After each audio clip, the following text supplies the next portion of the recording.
Once again, we have a Division C East game this time. I'll start slow, then taper off, facing off against Brickhouse. So this will be the last replay I do of the day before I need to kind of have a break, have a bite to eat, so on and so forth. So it should be a good series. Start slow, then taper off was Division D last season. Brickhouse was C as well. And both these teams did very well in their respective divisions. I think Start slow, then taper off may have won their grand finals. I'm not sure entirely. I can't quite remember off the top of my head. But it should be a good series today. Either way, so we do have Start slow and taper off banning out both the I can never remember what map's called sometimes. Brax's Holdout and Dragonshire, while Brickhouse banned out Towers of Doom and Tomb of the Spider Queen. And I'm gonna make sure the teams are the right way around. It appears to be so.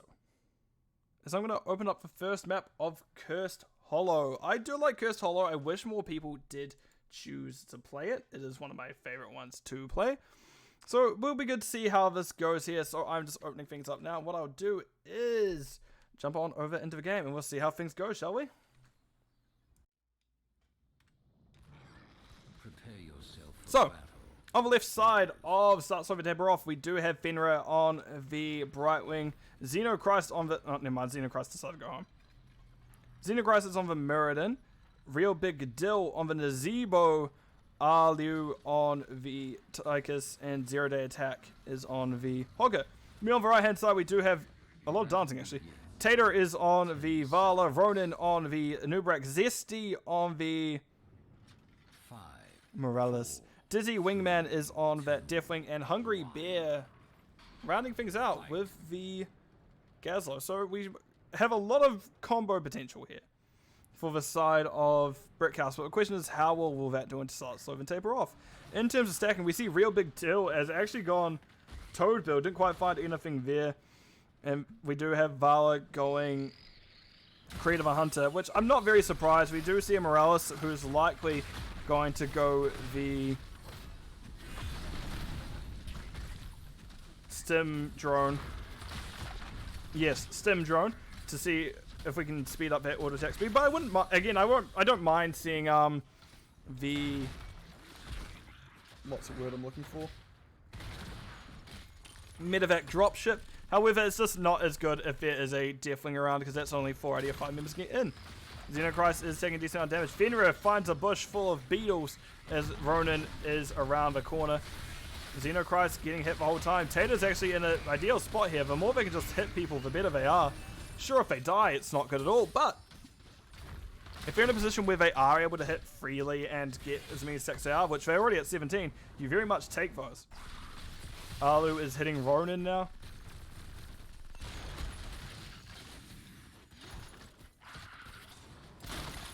They're using a banned skin. Alright, Cyber Mirrodin. Cool. At least they brought up within that first minute. They're trying to make sure things are doing effectively, but good on them for just making sure things are okay. I almost typed good. Nice. Xenochrist, nice jump, does get out. We do see double stun going on to Arlu and Real Big Dill. Thank you, Mr. Craig. Greatly appreciate you checking in. As I do remind people, as it is a replay cast, I don't run with the delay during replays. There's no need to, as I don't think it's going to be any weird time travel stuff where one team is going to snipe the other for a replay. No, but that will be back on the delay when I am casting again later today. But this will be my last one for the moment. As Dizzy Wingman is going to get ran down. Arlu beating up the Deathwing, and Deathwing with the armor plate protection getting out dodge, and we may even see they decide to fly, which, yep, there it is. And goodbye, Deathwing. Meanwhile, middle, we can see Fenrir and Ronin duking it out, but bottom camp was taken, which very good timing for this camp to come out, as you now have to make a decision whether someone is going just to defend bottom, which you may want to send Brightwing down here and see if they can do anything about it for a little bit, which is going to be the case. Fenrir is making their way downtown, walking fast. Bushes pass, and the camp bound. Otherwise, we do see that the rest of the team are going to be slowly migrating. Actually, no, we may just have the objective being... Yeah.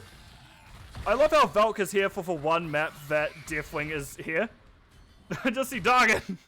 But yep, Deathwing is on the field. He's getting a little bit bullied by Tychus. Sorry to tell you there, though. But he is doing alright so far. Grenade coming in from Tychus a little bit late. So Hungry Bear will get the channel. And we see Deathwing making his way downtown once again. Oh, we do have a little bit of scuffle going out. Xenochrist doing what they can to stop Ronin and Zesty getting away with going places, but doesn't quite find the hammer. Gets hit with a Morales grenade for their efforts, but we'll be fine. And Vala will be getting what stacks they can, clearing camp. Alu just beating on the tower. And all while there is that eternal conflict of the offlane just happening top. And nice Zesty is doing very well with the grenades this game. They're just booping things where they probably don't want to be, as we do see that as a mage right in directly in the way. And actually Ronin going relatively low. Wait, Zesty grenade shield at 4. Yes, indeed it is. I haven't actually opened up talents in a while, but we do. Interesting to see that blast shield is picked up. Often you do see the. Can't remember what it's called now. The activatable gain health spend armor. Does it? I actually don't know what this does. It does. It adds a 50% slow for 1 second, and it gives Morales a shield equal to 6% of her maximum health, up to a maximum of 30. So very much a support build. Normally at that, so very much we do see a more kind of kill-orientated mindset there. But no, speaking of which, we do see Muradin has also got a very good kill-oriented mindset. Somehow misses Tater, but hits Ronin in their stead. And Tater takes a decent amount of damage from those Toads, as we do again have Toad build Nazebo, who's only at 18, 19. But these fights are really where it starts getting stacked. Definitely wanting to see what they can do bottom, but does play it very safe. That ranged build just stalling things out. No, they go into flight. Don't know if that was necessary to go into flight there. Your W stalls for a reasonable amount of time. You can honestly sit here and stall for a little bit, but no, we can see they are going to land directly on top. Does get a nice landing, but they are going to lose instantly a quarter of their health for their efforts, even with that 40 armor. Definitely going to be flying over. Xenochrist relatively low, standing in the fire, will go down to Vala's auto attacks. Vala does have that move speed now. They are going to be doing their best. Does get out. Hogger sitting in the bush, making sure that they can't chase. Goes for the Q. Wasn't needed, but it did go pretty well. Look at that dragon go. I just love it, Valk. Oh god, I'm way too close to track their movements efficiently. Nothing else happening. Nothing else important. Oh, there's a little bit of a fight going on here. Nazebo, the Frogman chasing the Deathwing. But Deathwing is going to be fine. Meanwhile, we do see camps being picked up by the side of Brickhouse. We're just making sure we get that out. Anubrak sitting, trying to defend what's already a relatively sore lane.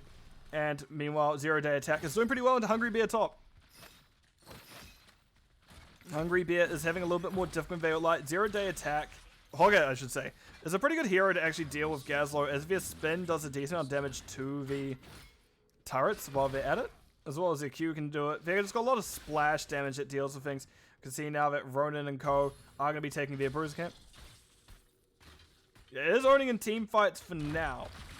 It'll be interesting to see where we go, as both teams do have 10s online. There again is that combo potential, as I mentioned, with the Deathwing going that likely Flame Breath build, as we do see Infernus at level 4. And considering there's things like the Gravo Bomb 3000 on the Gazlowe, as well as Vala going that... Oh look, auto attack speed. As well as Vala going the Rain of Vengeance. That's a lot they have to deal with, and I'm surprised we didn't get Rain of Vengeance there. Fenrir actually did get the phase shift off in time, and that is a healed up Muradin under all that. So Xenochrist still in danger. They do get stunned out of their jump. They will get pushed into a bush. They're slow. They're going down. There was unfortunate... There's an unfortunate moment there by the looks where a pause had to happen. Not quite sure who had gone down because all the chat messages come through at once. Because technically the game is in a liminal state of not going anywhere. And we see Zero Day Attack throws the burning trash pile directly on the objective so no one can channel it. But that will be another trash pile thrown directly onto the objective so no one can channel it. We see Hogger is just going to be stalling for as long as they can. Tater all the while hitting Zero Day Attack. And that will be the grenade coming in from Tychus to stall things out once again. Zero Day Attack throws the trash pile onto the objective once again. But I don't know what could possibly stall the objective next. No, it looks like Hogger is just going to spin out of danger. And that will be the first curse of the game picked up by the side of Brickhouse. That was a store beyond belief, and also welcome Psychopaths. Hope you're doing well today. Burrow charge onto 0-day attack. They do get behind the gates in time, so we'll be fine. This Hypercarry comp doing very well so far for Brickhouse.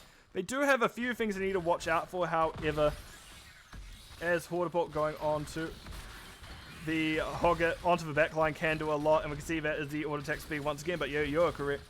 That Garbage Fire did very well there installing things out. Fenrir does get hit by Ronin, but looks like that Hogget is in Tater's firing line.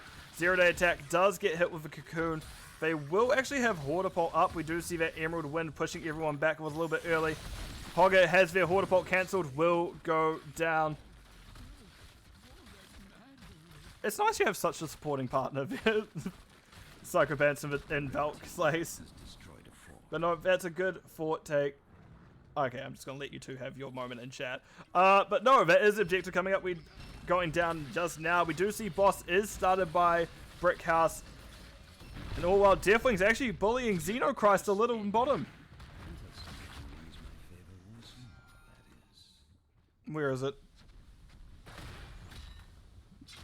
There's Garbage Fire. Real big deal running at Dizzy Wingman. Throws one little auto at them and they will be forced out. And we can see boss picked up by the side of Brickhouse. Start slow, taper off, looking to see if they can invade here. But Dizzy Wingman can just fly in and use Bellowing Roar. They do have that combo available to them. So we need to be very careful if we're Brickhouse here. But it looks like Dizzy Wingman is just going to walk in and do it instead. Which is going to be very hard now to dislodge the team of Brickhouse. So there's a Gravo. There's only one person corner, however. Where is the... Oh, actually, no. That was a Gazebo wall trapping in Ronin and Deathwing. So that's two front lines going down. That's free. That's a good few resets. That is what they need. No, it's alright. You guys can have your moment. That Deathwing fear did go off. It didn't quite have a desired effect because, well, the zombie wall locked in the front line of start slow and taper off. So they couldn't get feared off the point. Which, smart by Nazebo. And all the while, that damage being pumped into the Deathwing and... Poor Gazlo just a little bit... Oh, actually, Anubrak was a little bit too much. However, Tater was the one who lived. And Tater is the one who needs to live. Oh, it was Grav that pulled him? Okay. Which is unideal to say. Either way, it was the anti-synergy there that... Yeah, it does kind of make sense you want to get the kill there. But maybe if you Gravo then do the fear afterwards, it's kind of hard to say. But no, boss... making its way up the lane, 0-day attack is there, realizing probably not where they should be now. They do hog spin out, Ronin deciding not worth the time. But you can see Vala's the only one not to die on the side of Brickhouse. And that's really for one person you need to not die, as Vala needs to keep that auto attack speed to stay as effective as possible. And we can see now it is a structure advantage over to Brickhouse, to start slow and taper off. So while the Hypercarry comp has been an issue for them to deal with so far, just a few awkward fights make it harder. Honestly, you Gravo, stun, you have Rain of Vengeance with it, so that's a lockdown. And then Deathwing has gone that Molten Breath build, so that is a lot of damage that goes on over top. So the idea very much is to combo, however, there was a little bit of miscommunication there, as Deathwing wasn't in a very good position to use that Molten Breath. And that meant that the combo was kind of a little bit burnt as there was a different position instead.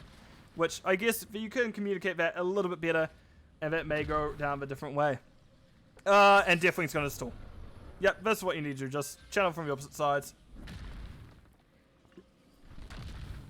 Is Deathwing going to land is my question. Nope, eventually the objective goes over. Look. Two of my casts were not at a reasonable time. No, it is during the day. It's not at midnight. I do have a live cast later, which I will be taking a brief break in between this match in particular and that match to rest my voice, to eat. Yeah, to rest my voice and to eat mainly because I'm just going through water whenever I cast. Just to keep the throat well lubricated. Okay, Mr. Craig, I have a co-caster this evening, actually. We'll find out who that is later. They will also be joining me on GGS later this week, because Plasticine is taking a break this week. I will be casting via her channel in her stead, so that is coming up for me later this week. So yeah, it should be interesting. Meanwhile, we'd see Tribute is coming up. This isn't cursed for anyone, so it's not necessarily important. Boss, another minute 30. And we can see... What have we got going on? Xenochrist wanting to go for Hungry Bear. Jumps over. We do see the stun hitting them, but Hungry Bear in a safe enough spot behind their gate. But meanwhile, we're going to have a little bit of a pincer action happening here as Hogger spinning out a bottom. And that is a grabo. Once again, we don't have the combo quite there. Dizzy, Wingman not quite in position. We do see Flame Breath coming out. Tickle Xenochrist, but Xenochrist is going to be fine. And here we have the Waddling coming down bottom. Tribute's been up for a little bit, but that damage from Brickhouse did do a decent amount. But we do again seem a little bit disconnected with their combo. It doesn't quite seem to be quite working in their favor. They need to just be a little bit more effective at communication, but it is definitely something needs a wind up for. So I don't know if the Gazlo is just going for the opportunistic Gravel Bombs, but it's not quite working out in their favor. And Deathwing did fly in to stall. They do use a fear, however, only the Muradin was hit, and Arliu is just going to be chasing that Deathwing to the ends of the earth. So we know how that's going to go down. Let's see what's happening here. Xenochrist does get phase shift. Wait, that's still going. Oh, he was so close to making it out. He was so close to making it out. Oh, poor Deathwing. And now we can see that the side of Brickhouse are wanting to give this up. They know they don't need it. They don't need to stop the side of Start Slow then Taper Off from getting it. So they do back out. And speaking about scaling, let's have a look at everything. As we can see, Nazebo is nearly done with their with what will be Vial Infection. They're at 166 out of 175 needed for that. They have also finished their Toad build. In saying that, I believe that Spider Set 16 gives cooldown reduction to other abilities. So you put them on top and you get more Toads back. And we do see that Vala has picked up Manticore, so they'll be a little bit hard to deal with. Also note, Vala hasn't actually died yet. They're still at 0 deaths. So that will be a lot they need to deal with. They really need to shut down the Vala soon, because 24 stacks with the full 25% auto attack speed is a lot to deal with, especially when Manticore comes through. Other than that, we do see everything relatively standard, just for scaling has happened. But it's with... Yeah. So these... Well, big Toads come from a level 1. The level 7 from Toads are the gigantic Toads, where they eventually do get bigger and bigger. And as they get bigger, their damage does scale. But we do see the Storm Talents are through now for the side of Start Slow and Taper Off. They don't really need to get this objective in all honesty. They are just going to get the bottom boss and make their way up. Will Hogger be able to stall is my question now. I'm going to close this as we do have a 20 advantage fight now, because we do see the intensive wins on Brightwing. It's probably a big thing to note. That is what we wanted to see. That is a Gravel Bomb, but that's not just Dizzy Wingman flying through. No Flame Strike, Molten Breath there yet, but they see that is Vala barely holding on. Morales goes down. Alu going for the snipe, barely doesn't find Tater. Tater rolls out of danger, and that will, however, be a curse coming up now for the side of Start Slow and Taper Off, and we can see now this is a structure in danger. There is a boss directly on it with no buildings. Yeah, Vala, very lucky to get out there. Was very, very low. Tater all while just hitting the building. No, Tater hitting that bottom boss. You see Ronan gets out. They weren't quite wanting to go down there. 20 still in favor for the side of Start Slow and Taper Off. They do have the no control. They do have Emerald Wind, Intensive Winds, sorry.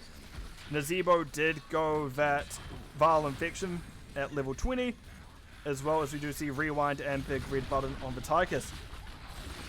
Sorry, Rewind and Muradin. Big Red Button Tychus. Xenochrist jumps over. We do see that it is Tater in trouble for the first time in a while. Well, again, but we do see that Emerald Wind forcing everyone away. Alu taking a decent amount of damage. Tater rolling in. You see Fenrir is put in the corner. That is a Brightwing in a cocoon. 20 is not even to get through. Fenrir does have a Hogger try to save him. Actually had Emerald Wind cancelled. And that is a long-ish cooldown for them. We do see the Emerald Wind pushing Hungry Box back. All while the core has been falling. Hogger doing the best to make sure the damage is mitigated. But no, that core will go down. And that is the first map of series. Going over the side of Start Slow and Taper Off, even after Brickhouse had such a promising start to it all, especially with Vala not dying. So, let me throw on over to game summary screen and we can see how that went. Well, it was a hyper carry comp, and we did see Vala did a decent amount of damage, 70k.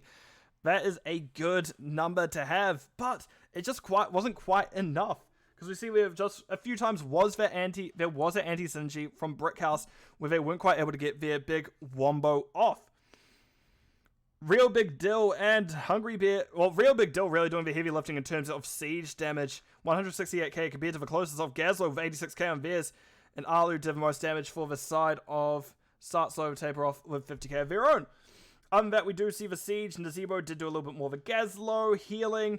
Brightwing did out-heal Morales. Morales did do their best to keep people alive, but that was a very kill-efficient game, as well. Psychopants actually managed to say, as I was talking, low damage, but a lot of kills. Unfortunately, Vala did have a high damage and didn't quite convert those into the kills. In terms of talents, anything that stands out here in particular, I'm going to steer blankly. Naz went Toad build. That's always interesting. Valk could probably speak much better about a Deathwing build than I can. Deathwing is not one of the heroes I play. In fact, I am what I like to call garbage at him. Whenever I try to play Deathwing, it does not work in my favor. Alu, I did like the pickup of the bigger they are, just because he has such a heavy front line. That Tychus for bigger they are does a lot of extra damage. Wait, no, Psycho, I do not want you creating a wall with Valk in my chat. So it was an interesting game to say the least. What I'm going to do is throw it on over to the map view screen. Actually going to mark it off that a team won that first map. And we'll have a look at what the next map is. Wow, Probantu, that's toxic. What do we have? No! I don't know. Ready for my bad sentence that I still haven't fixed?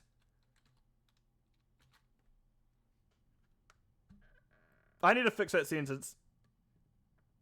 Okay, cool. Good to know. That is more or less your build you run. But we do have Infernal Shrines. I know I need to add times to that sentence, but it will be my least favorite map that I seem to cast more often than not, which is why I have a running counter to make sure I know how many times I've done it this season. So we do have the Infernal Shrines map coming on up. As much as I like bagging on Infernal Shrines, oh my gosh, I do really need to fix that command. As much as I do like playing Infernal Shrines, I've casted it a lot. I know more or less what's going to happen in it this time. So we'll see how this goes. But let's get into the game. So, on the right-hand side of Brickhouse, we do have Dizzy Wingman on the Tychus. Tater is on that.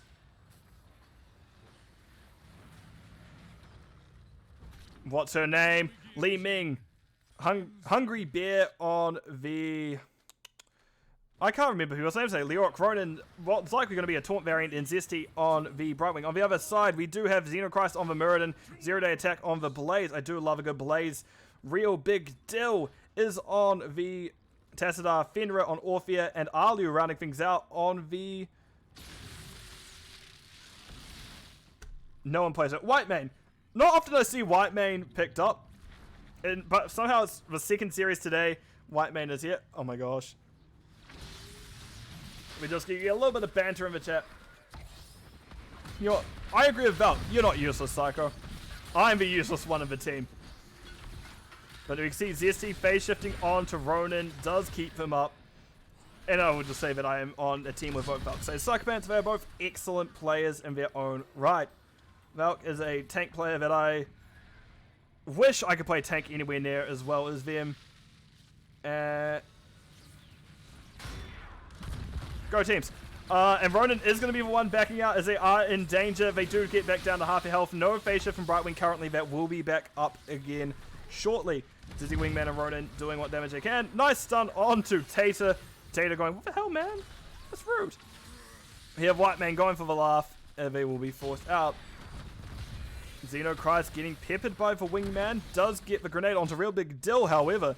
And stun coming out. Tater barely not getting hit by that laser beam. But speaking of laser beam, we aren't laser beam quest. We are actually the... I can't remember what it's called. No wonder. Darren Amulet. We are that auto attack build on the Tassadar. Very interesting to see, but that is because we have an Orphea as... You're right there, Psycho. Are you not sure about the auto attack Tassadar there? But we do have the E build on Orphea stacking Dreads. Okay, you're not alright, good to know. Other than that, we do have the Lions Maw variant, so they are going to go that slow. And nice little laser beam by Xenochrist hitting Dizzy Wingman directly on the face. Right. If it makes you feel better, Psycho, they also didn't go Electric Fence. They went for auto attack at level 4 as well. Well, they have Taunt variant. If you're liking to stand still, that is a lot of damage coming in. Xenochrist is going to be relatively low. Andrew, why does call him Andrew? Arbu barely hit with that orb just before it peters out, and that is going to be a nice little stacking from Fenrir, getting those free things up there. Walking very high, walking that high into Ronin is a bold choice. That is why the Orphea did go the E build in the first place. They don't want to be taunted by Varian. They can't get away with that kind of super mobile, hyper carry kind of... What's the build called? The W build or the... Q build or the trait build. You just can't quite get away with that when there is a taunt Varian who wants to stop you. What else do they take? Because I know a task... Okay, there's talents. You can see what people take. So we do give a big of AR on Tychus again, just the other way around. We do have full auto attack Tassadar, Leap Muradin so far, or normal, and everything else is relatively straightforward in terms of what they've picked. Interesting we see the Force Armor at level 1 followed by W at 4. Yes, that is the shield at level 4. Yep, fair enough though. That is my thought as well. I know we see Zero Day Attack is getting drained. Hungry Bear stepping up, looking to do a little bit of bop in action, but no. We see Ronin going on to Real Big Dill underneath. Real Big Dill just auto-attacking them the whole time. Not caring. They have a shield. Why would they care? But we can see that Brickhouse does have a little bit of advantage so far when it comes to the objective. Dizzy Wingman stepping in. Xenochrist hitting the hammer. You can see Stun coming out. Zero Day Attack with a follow-up. But no, we do see Dizzy Wingman is going to be fine. Grenade doesn't quite find its target. Level 7's through at the same time. Both teams, everyone's getting relatively low. However, it is the side start slowing table off closer to the objective. Zero Day Attack doesn't find the stun that time. Hungry Bear forced out. They are just getting a little bit too low. But that is the objective, slowly creeping in favor of start slow and taper off. And we can see they do get in the end. Xenochrist relatively low. But the team, nice triple stun by the Blaze onto Brickhouse. It's Brightwing going down first. Hungry Bear relatively low, but the jump coming out onto Ronin. Ronin taking a beating from the Arcane Punisher. That is not an electric fence, but the fence is good enough to make sure that it is the...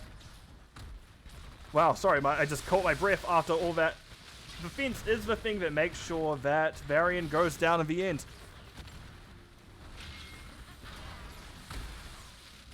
Yeah, so that is a exactly what you want. If you are the side of if you're the side of start slow taper off, you got such a good late stagger kills there that you're able to get a front building relatively quickly. Was it a half? I don't know. I just heard a brief half moment. But we do now see Fenrir and co able to get that building. And that is a much stronger start to this map than it was the last one for start slow and taper off. They're not quite living up to their name this time. They are out the gates racing. So we need to see where we go. Also want to note, in terms of talents, we do have Orb build Li Ming, as well as Grenade build Tychus. So a lot of burst that can come through if they do find what they can. And we can see Orphea is now going into that Mind Devourer, which typically you don't see it. I know, Robuntu. I don't know if necessarily it was a choice as well. I think you could have gone a decent amount could have been done with Calamity, especially because there's no point quick CC like Brickhouse has. Keep in mind, we are at basically a 1.5 level lead now for start slow and taper off. I can check after this. I just don't like looking at the what's we're looking for. Yeah, I'm not the biggest fan of Li Ming on shrines either.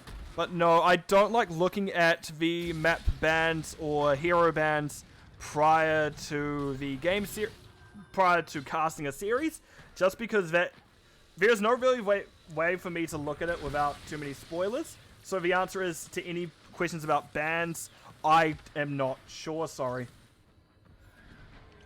Just hero bans is something I can't I can't say without spoiling myself the series. I do like being as impartial as I can when I'm casting. I do like the excitement myself, not knowing what's coming up. Ronan did go for a little slide onto Xenochrist, didn't quite find a taunt there, but now there's that siege cap. If they just wanted to clear out, and Xenochrist is going to take a few auto attacks, but keeps their physical armor, so not too much. Yeah, it does suck that replay doesn't show draft. It does just show the game, so I guess for replay is its own separate file, let's say. And even then, I don't know if Hero's profile would show the bans. I assume it does, but I'm not entirely certain. But right, 10s are through for both teams now. We do see Bunker has been called by Blaze. Crushing Jaws on the Orphea. We do see that, Scarlet Aegis? Hell yeah! Scarlet Aegis is picked up by the White Mane. Tassadar did go Archon, and we do see Hungry Bear does need to use Via Ray 4 to get out. As the last thing to note is Avatar Mirrodin. On the other side, we do have that taunt at level 4, as I mentioned a while ago. We also have Emerald Wind, Brightwing once again. We have the Commandeer Odin Tychus, which is probably going to be a large chunk of their wave flare. Disintegrate, Li Ming, and wrapping it all up is the... Okay, so no Jaina ban, interesting. You'd expect a Jaina ban, especially if a Varian is around, but maybe Varian was a late pickup. No, we see the team fight coming out now. 13s have come through for the side of Starts over taper off. We can see Hungry Bear taking a lot of damage early on. There is the Entomb up still, as well as the Commandeer Odin has been dropped. Entomb, saying which does get jumped out by Xenochrist. That's not really the person you want with it. You really want to get real big deal. Alu, really both the main two, maybe Blaze, but that's still a hard one. Emerald Wind coming out does push back 3 members of the side of Start Slow and Taper Off as Fenrir gets slapped with an orb on their way out. And I do like the pickup of Oracle here from Real Big Deal. That 30 armor will help greatly into both the Tychus grenades and Li Ming's spell damage that's coming in. Right. We now have the objective finally getting started. Co equals jump. Oh, right. Thank you. And that will be a fight coming out. Holger Noob Anduin banned by Brickhouse, and Stukov, Joe, and Calvis banned out by Start Slow and Taper Off. Maybe it is just that they don't have a Jaina player. It is hard to say from my point of view, because I don't really, again, know the teams very well. I don't know their team's hero pools very well, I should mention. But we can see that the side of Brickhouse has decided... I could be what? What could I be? Blaze goes charging in. We now see Dizzy Wingman being on Vim. There is no actual escape tools now for Vim. Outside of that bunker, does get dropped. You've never seen my Jaina. You have no clue how that could go. I know what the answer is, because I've seen my Jaina gameplay. But I know what other teams play. But yeah, teams' comforts are definitely more important over other characters. If they're not comfortable on the Jaina, they may as well try to get what value they can with other heroes. We see Taylor is doing the best. They're actually doing a decent amount from what I can understand. They are at 25k hero damage for most in the game. They've got more than Tassadar, but around the objective it becomes a lot more difficult.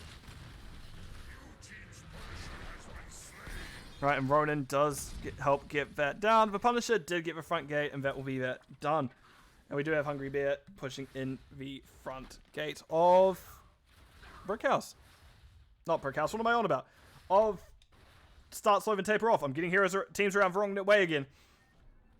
And I do like the pickup here of the Neo Steel coating from Tychus, but 75 spell armor is certainly going to do a lot to help with not dying to the damage that is Orphea.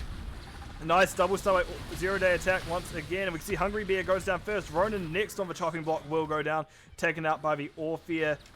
Q just going in right at the end there. And we see that Real Big Deal takes an orb to the face, but that 30 spell armor really means they're a lot harder to kill than Tater would like. And this likely is a building that Brickhouse is now going to have to give up, as Starts Over Taper Off has all 5 members, well, 4 of the 5 members there, and 16 advantage. And blue team has destroyed a fort. Right, we do see rotations coming out. We do see Unstopped needing to be used by Hungry Bear. The wall still, unfortunately, up for them. And this is a very unfortunate sequence of events that is happening for Hungry Bear, as they've just chain died the last 2 deaths. I'm sorry to tell you, Psycho, but it's looking pretty good here for the auto attack Tassadar. Right, we do see that pushing in. Yeah, variants pick up at 13, also a smart idea. But I also think this is just the standard Mortal Strike.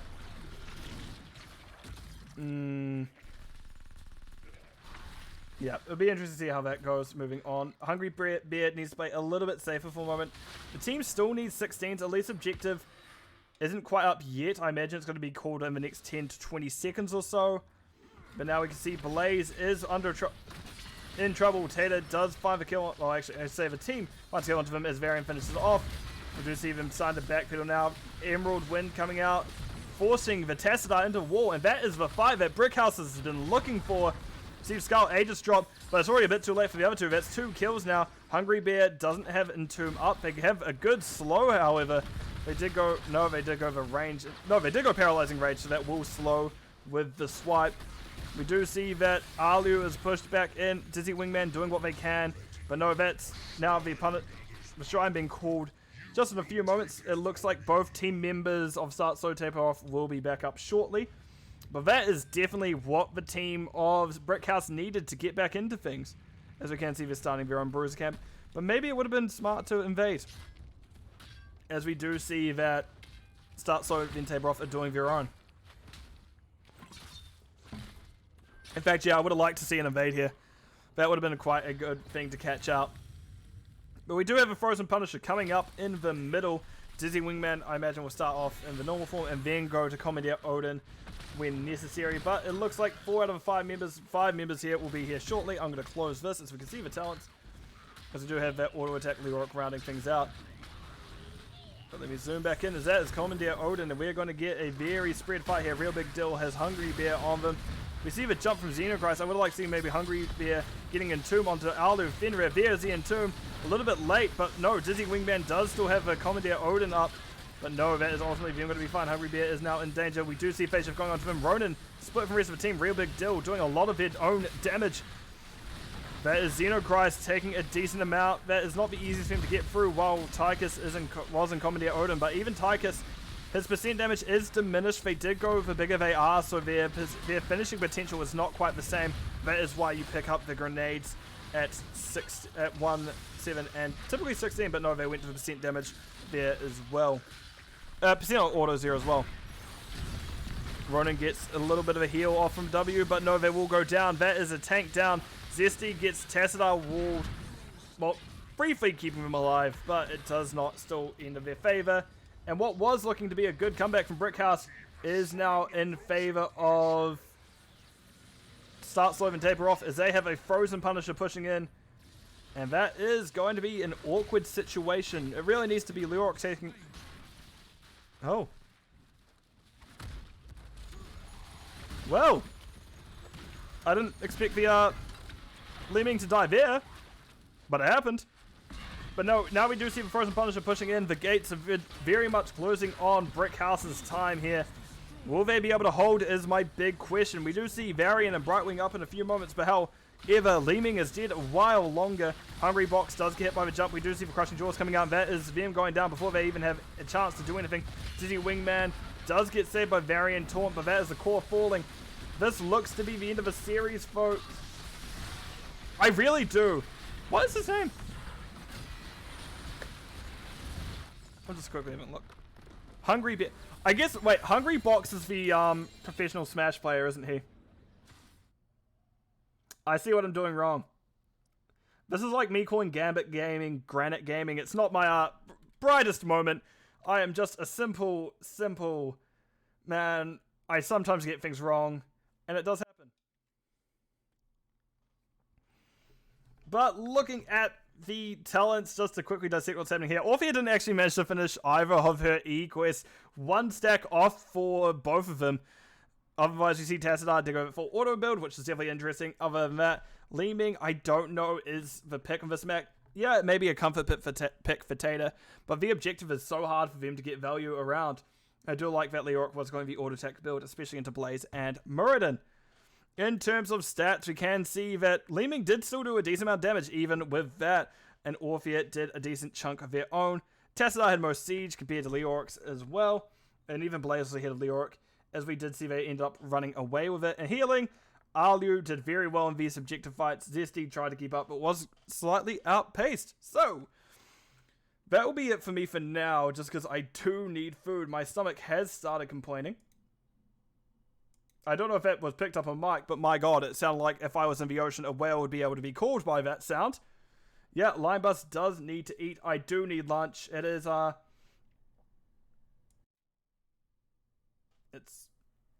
It's 12:30, and I last ate at 6:30 a.m.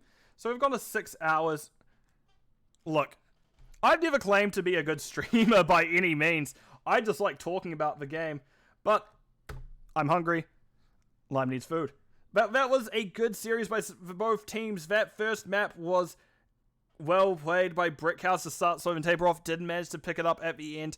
And then that second map for them was definitely a little bit more in start slow tapers off favor. Brickhouse did have a few shining moments coming on through.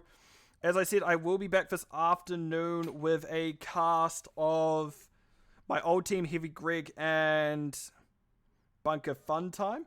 I will be at like my team, just so I tell my teammates, I will be at the start of my team practice just to see kind of how things are going. I will dip out and come back. And I will actually have a co-cast of Peach with me for that series. So, I have been your host, The Lime Bus. I hope everyone has had a good day at least and has a good evening. I'll catch you all later. I hope everyone has a wonderful time with whatever they get up to with the rest of the day. So, that'll be it for me now. I'll catch you all in the Nexus. Take care, everyone.